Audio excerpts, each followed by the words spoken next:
Imagine a king whose throne was secure, but whose own body was his greatest enemy.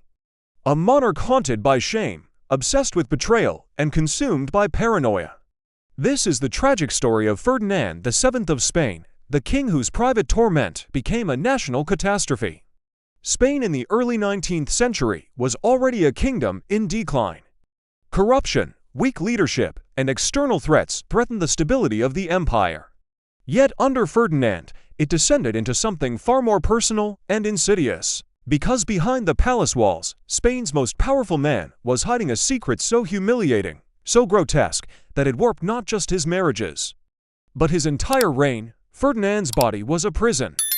Contemporary and later medical reports describe him as cursed with an anatomy so abnormal that normal intimacy was physically impossible. And from this cruel twist of nature grew a storm of obsession, paranoia, and cruelty that would drag Spain into chaos.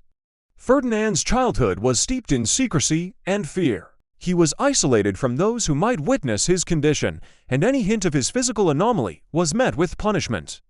The pressure to marry and produce an heir only magnified his anxieties. His first marriage, to Princess Maria Antonia of Naples, ended in tragedy.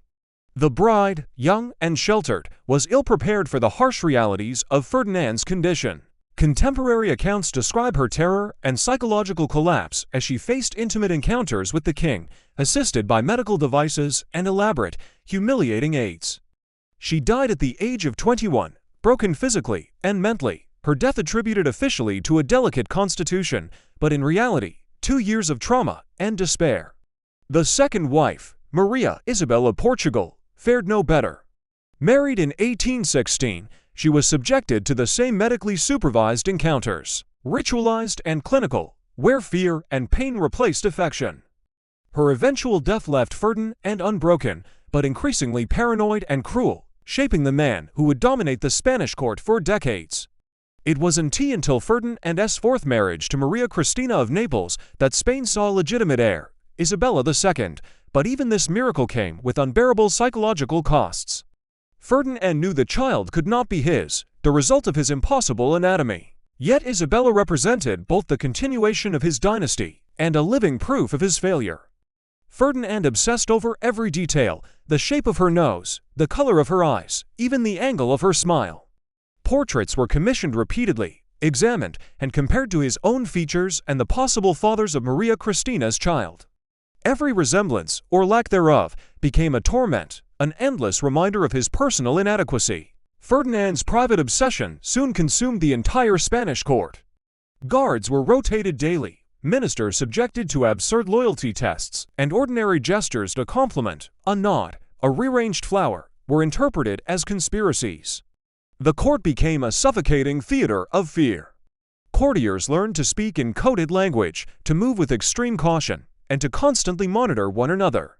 Even Maria Cristina was under constant surveillance, her letters intercepted, her prayers scrutinized, and her every action noted. She described her existence as living in a glass cage where even her dreams were watched, a private hell mirrored by the public chaos outside the palace walls. The king's paranoia spread beyond his family.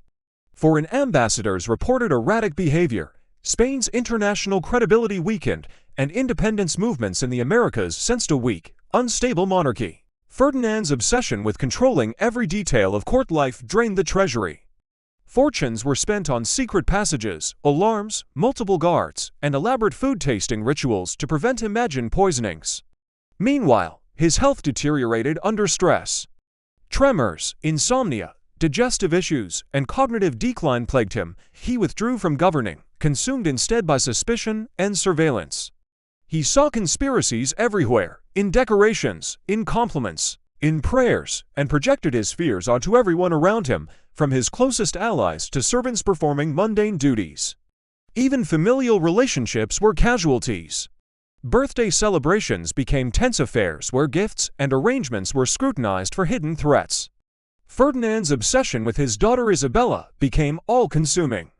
He scrutinized her every feature, worried she might be groomed for foreign influence, and consulted genealogists and physicians to justify his anxiety. Within the palace, Ferdinand surrounded himself with constant reminders of his failures. Portraits of dead wives, medical instruments, and religious relics created an environment that was part museum, part macabre shrine. Perhaps most disturbing was the discovery, after his death, that Ferdinand had attempted self-surgery in secret, desperate to correct his anatomical condition. These crude interventions left permanent scars, compounding both physical deformity and psychological trauma. By 1832, Ferdinand's paranoia reached grotesque proportions. He believed Maria Cristina might poison him through touch, subjecting her to humiliating medical examinations before any interaction. The Queen, already traumatized, had to navigate a court dominated by fear, surveillance, and suspicion. Spain itself was unraveling. Colonies in the Americas had won independence, emboldened by the perception of a weak and mentally unstable monarch. Ferdinand's personal obsession and inability to govern had become a matter of international consequence.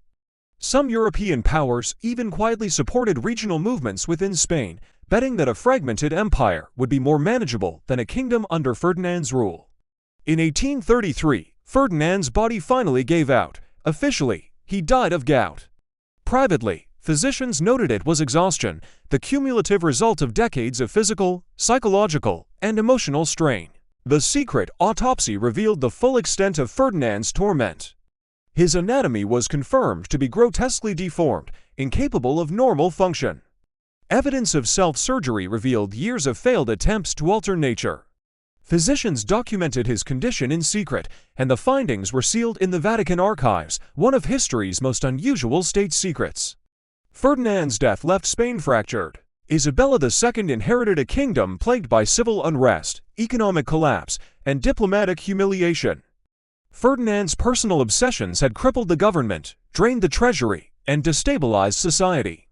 The story of Ferdinand VII serves as a stark reminder of the dangers of concentrated power in the hands of one troubled individual. Private dysfunction can metastasize into national disaster.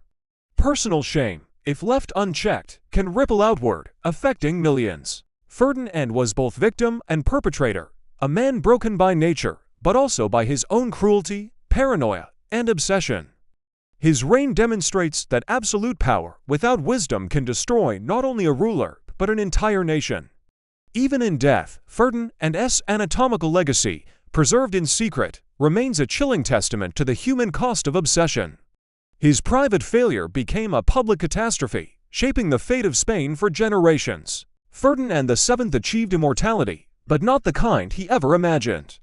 Not as a celebrated monarch, but as a warning. A cautionary tale of how personal failure, unchecked by empathy or reason, can echo across history, destroying lives, kingdoms, and legacies alike.